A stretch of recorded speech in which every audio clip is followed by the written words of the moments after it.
My name is Jenna Walker, and this is my monthly budget assignment. So, if I have my bachelor's degree, I'll make $28 an hour, which comes to $4,480 per month in income before taxes.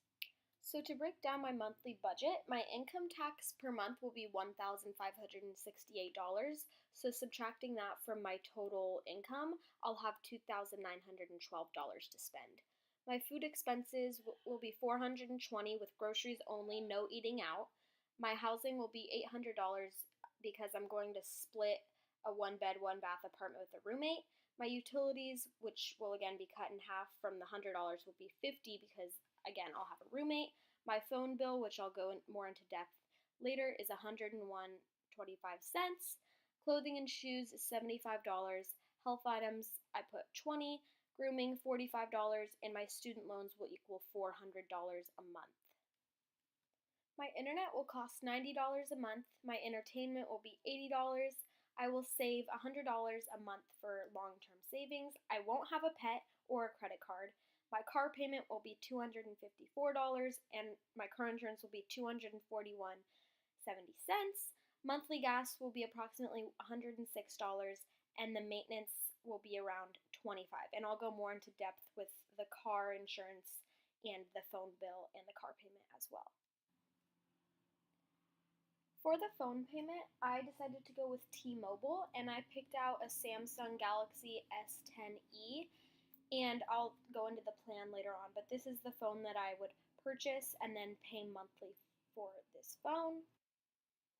So with this T-Mobile plan, I will get everything unlimited. The line charges, data, text minutes, everything is unlimited, and it will be $101.25 each month. So for my car, I decided to purchase a 2015 Honda Civic Coupe, and it has 64,591 miles on it. So the total cost of this car will be $13,988. And at 8%, the sales tax is $1,119.04. And for this car, you don't need a down payment at all. The interest rate is 3.5%, and I'll be paying it off for 60 months. So the payment at 60 months will be $0 because I will have fully paid it off at the end of the 60 months. But it is $254 each month for 60 months, and then it will be paid off in full. So to get a quote for my monthly car insurance payment, I went to mercuryinsurance.com, and it came out to be $241.70 each month. I am declined medical coverage and uninsured motorist bodily injury. My deductible is going to be $1,000, and my roadside assistance cost is $75 per occurrence.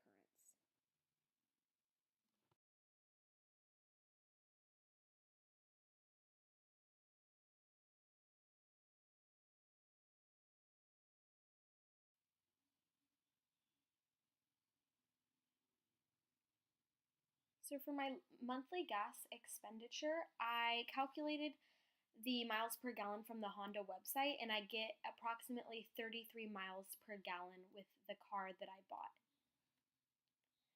And if the average person drives 1,000 miles a month, I divided 1,000 miles by my miles per gallon, which is 33, which equals 30.3 gallons per month.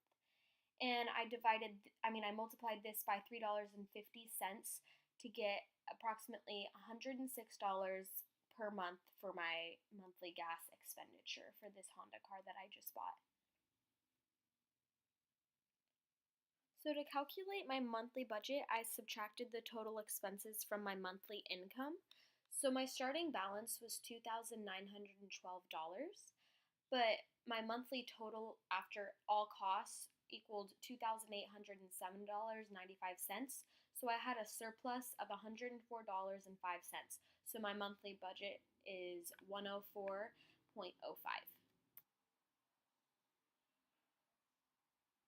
So in order for part to 2, I'm afford going to be health talking insurance, about I health needed to insurance alter and some what of the categories, monthly which I could be a expenses I little bit need more to flexible with. change in order So I to changed afford my health clothing and insurance. shoes, grooming, and I'm entertainment, basing this and off long-term of the fact savings, that health I insurance will just be adjusted $200 them a like month. $15 to $30 ish. And my new total monthly expenses with these new altered prices plus $200 in health insurance equals $2,902.95. So with my starting balance minus my new monthly expenses, I have a surplus of only $9.05, which is a lot less than my previous surplus now that I added the health insurance.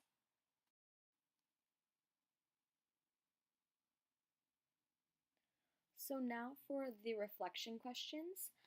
I definitely think budgets help you organize your money and they show you how much you are able to spend versus how much you need to save.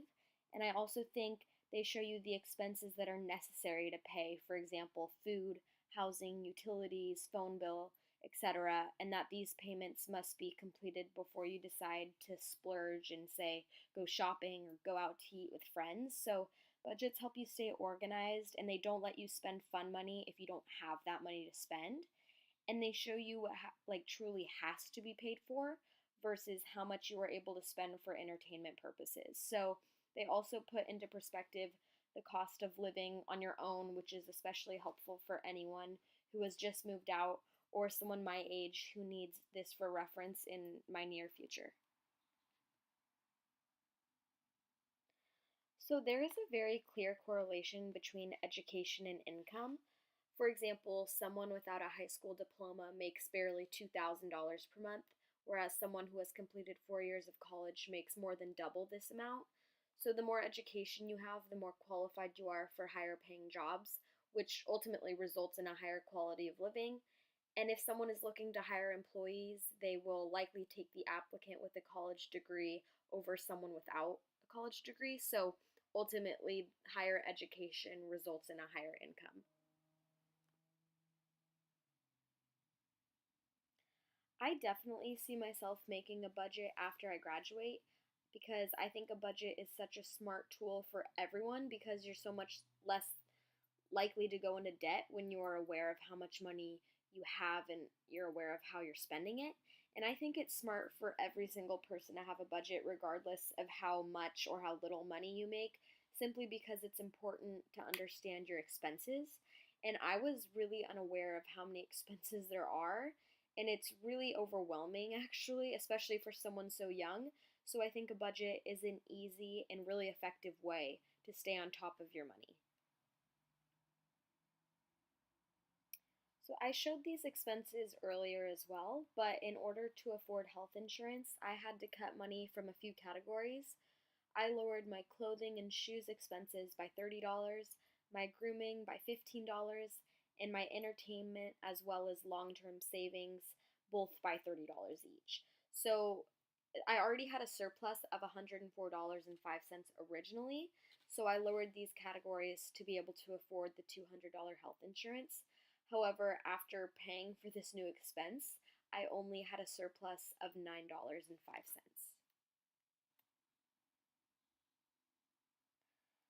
Lastly, after creating a budget, I can definitely see why so many young people decide not to pay for health insurance. And although this is such a necessary expense, in my opinion, it really adds up. And an extra $200 a month makes such a huge difference. I had to cut back on many expenses, and after all of this, my budget per month only totaled $9.05, whereas it was originally $104.05. So I have way less money at the end of the month, and this is even after cutting my somewhat fun money, you could call it. So I can definitely see why so many people don't choose to or simply can't even afford health insurance, as $200 might not seem like a huge number. However, it really does make a difference at the end of the month.